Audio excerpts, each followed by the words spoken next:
नमस्कार, आदाब, सत श्री अकाल, जय भीम, जोहार। मेरा नाम है नवीन कुमार। क्या उत्तर प्रदेश के चुनाव से पहले मायावती और अखिलेश यादव फिर से एक साथ आ सकते हैं? यह इकलौती ऐसी राजनीति है जिससे बीजेपी को सबसे ज्यादा डर लगता है। तो क्या अखिलेश यादव और मायावती इस रास्ते पर आगे बढ़ सकते हैं? क्योंकि कई मुद्दों पर दोनों खुलकर एक दूसरे का समर्थन करते नजर आ रहे हैं और मायावती ने तो बाकायदा अखिलेश यादव का शुक्रिया भी अदा किया है एक मामले में। वहीं भाजपा ने मायावती पर इतनी घटिया टिप्पणी कर डाली है जिसकी हिम्मत भारतीय राजनीति में शायद ही कोई कर सकता है। और यह टिप्पणी नहीं है, मायावती की पूरी राजनीति का चरित्र हनन है। देखिए, एक दलित के माथे पर पेशाब करने वालों की भारतीय जनता पार्टी ने एक बार फिर से दलितों को लेकर अपनी सोच जाहिर कर दी है और इस बार तो उसने उत्तर प्रदेश की 4 बार की मुख्यमंत्री मायावती को लेकर एक ऐसी बात की है जो समानता और सामाजिक न्याय में विश्वास रखने वाले किसी भी आदमी को न तो मंजूर होगा और न ही बर्दाश्त।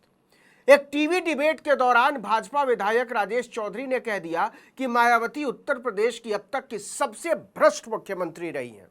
इतना ही नहीं, भाजपा के विधायक जी ने यहां तक कह दिया कि मायावती पहली बार भाजपा के समर्थन से ही मुख्यमंत्री बनी थी, हमने उन्हें मुख्यमंत्री बनाया था और ये हमारी गलती थी। इस पर उत्तर प्रदेश की राजनीति में आग लग गई है। इस पर सबसे पहले अगर किसी बड़े नेता ने हमला बोला तो समाजवादी पार्टी के चीफ अखिलेश यादव ने।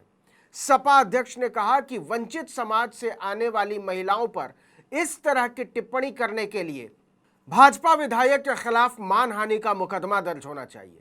भाजपा विधायक के बसपा सुप्रीमो मायावती पर की गई टिप्पणी को लेकर अखिलेश यादव ने भाजपा विधायक पर कार्रवाई तक की मांग कर डाली है।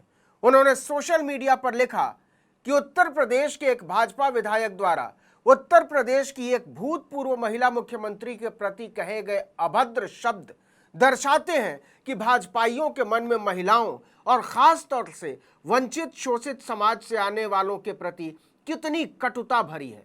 अखिलेश यादव ने आगे लिखा, राजनीति में मतभेद अपनी जगह होते हैं, लेकिन एक महिला के रूप में उनका मान सम्मान खंडित करने का किसी को भी अधिकार नहीं है। भाजपाई कह रहे हैं कि उन्हें मुख्यमंत्री बनाकर हमने गलती की थी। ये भी लोकतांत्रिक देश में जनमत का अपमान है और बिना किसी आधार के यह आरोप लगाना कि वह सबसे भ्रष्ट मुख्यमंत्री थी बेहद आपत्तिजनक है।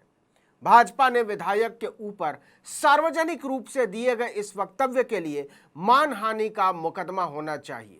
अखिलेश यादव ने आगे लिखा, भाजपा ऐसे विधायकों को प्रश्रय देकर महिलाओं के मान सम्मान को गहरी ठेस पहुंचा रही है। अगर ऐसे लोगों के खिलाफ भाजपा तुरंत अनुशासनात्मक कार्रवाई नहीं करती है तो मान लेना चाहिए यह किसी एक विधायक का व्यक्तिगत विचार नहीं है, बल्कि पूरी भाजपा का विचार है।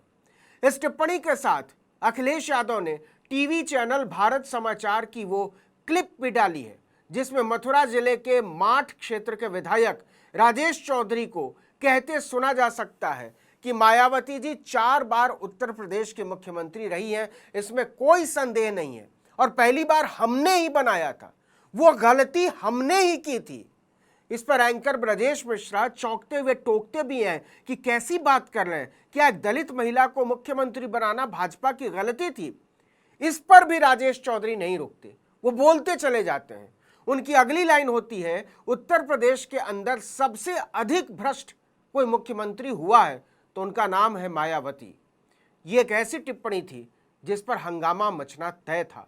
ऊपर से अखिलेश यादव ने इसे पूरी भाजपा की मानसिकता बताकर नरेंद्र मोदी की पार्टी को घेर लिया। भाजपा की घटिया और अपमानित करने वाली भाषा और अहंकार पर अखिलेश यादव की तीखी प्रतिक्रिया ने बीएसपी प्रमुख मायावती को भावुक कर दिया। उन्होंने एक के बाद एक 4 ट्वीट करके अखिलेश यादव का जहां आभार जताया, वहीं भाजपा की मानसिकता पर जमकर हमला बोला। और इसी के बाद खबर चलने लगी कि क्या बहन मायावती और अखिलेश यादव इसी बहाने उत्तर प्रदेश की भावी राजनीति के नए सूत्रधार हो सकते हैं। मायावती ने पहले ट्वीट में लिखा, सपा मुखिया ने मथुरा जिले के एक भाजपा विधायक को उनके गलत आरोपों का जवाब देकर बीएसपी प्रमुख के ईमानदार होने के बारे में सच्चाई को माना है, उसके लिए पार्टी आभारी है। दूसरा ट्वीट, पार्टी को भाजपा के इस विधायक के बारे में ऐसा लगता है कि उसकी अब भाजपा में कोई पूछ नहीं रही है, इसलिए वो बसपा प्रमुख के बारे में अनाप शनाप बयानबाजी करके सुर्खियों में आना चाहता है, जो अति दुर्भाग्यपूर्ण। तीसरा ट्वीट, जबकि भाजपा को चाहिए कि वो उसके विरुद्ध सख्त कार्रवाई करे और यदि वो दिमागी तौर पर बीमार है तो उसका इलाज भी जरूर कराए, वरना इसके पीछे बीजेपी का कोई षड्यंत्र ही नजर आता है, ये कहना भी गलत नहीं होगा। और मायावती का चौथा ट्वीट, यदि भाजपा अपने विधायक के विरुद्ध कोई भी सख्त कार्रवाई नहीं करती है तो फिर इसका जवाब पार्टी के लोग अगले विधानसभा चुनाव में उसकी जमानत जब्त कराकर तथा वर्तमान में होने वाले 10 उपचुनावों में भी इस पार्टी को जरूर देंगे। आखिरी ट्वीट गौर करने वाली है। मायावती ने कहा कि 10 सीटों पर होने वाले उपचुनाव में पार्टी के लोग भाजपा को जवाब देंगे, लेकिन कैसे? बीएसपी के उम्मीदवार को जिताकर या समाजवादी पार्टी की मदद करके या फिर आपस में तालमेल करके। देखिए, कुछ सीटें ऐसी हैं जहां अगर बीएसपी जरा सी भी मदद करे तो बीजेपी की खाट खड़ी हो जाएगी। जैसे अयोध्या की मिल्कीपुर है, अंबेडकर नगर की कटहरी सीट है, फूलपुर की सीट है। देखिए, जिन 10 सीटों पर उपचुनाव हैं उनमें से 5 सीटें समाजवादी पार्टी के पास थी, 4 भाजपा के पास और 1 राष्ट्रीय लोकदल के पास। इनमें से 3 सीटों पर समाजवादी पार्टी बिना ज्यादा मुश्किल के निकल सकती है, लेकिन बाकी की सीटों पर अगर बीएसपी समाजवादी पार्टी की मदद कर दे या समाजवादी पार्टी बीएसपी की मदद कर दे तो दोनों मिलकर बीजेपी को धूल चटा सकते हैं।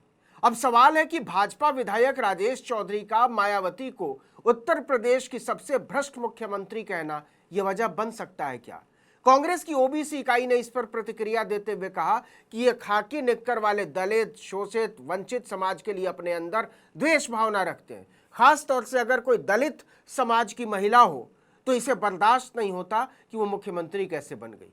इनकी कुंठित मानसिकता और उनके अंदर का जहर सामने निकलकर आ ही जाता है। सोशल मीडिया पर मायावती के समर्थन में पोस्ट्स की बाढ़ आ गई। लोग लिखने लगे कि राजनीति में मतभेद और आलोचना स्वीकृत हो सकती है, लेकिन किसी भी व्यक्ति की गरिमा और सम्मान को ठेस पहुंचाना, विशेषकर महिला और वंचित वर्ग के लोगों के प्रति, अस्वीकार्य है। भाजपा के विधायक द्वारा की गई टिप्पणी और उसके खिलाफ उचित कानूनी और अनुशासनात्मक कदम उठाने की आवश्यकता है। यह इतना छोटा मामला नहीं है जितना भाजपा दिखाने की कोशिश कर रही है।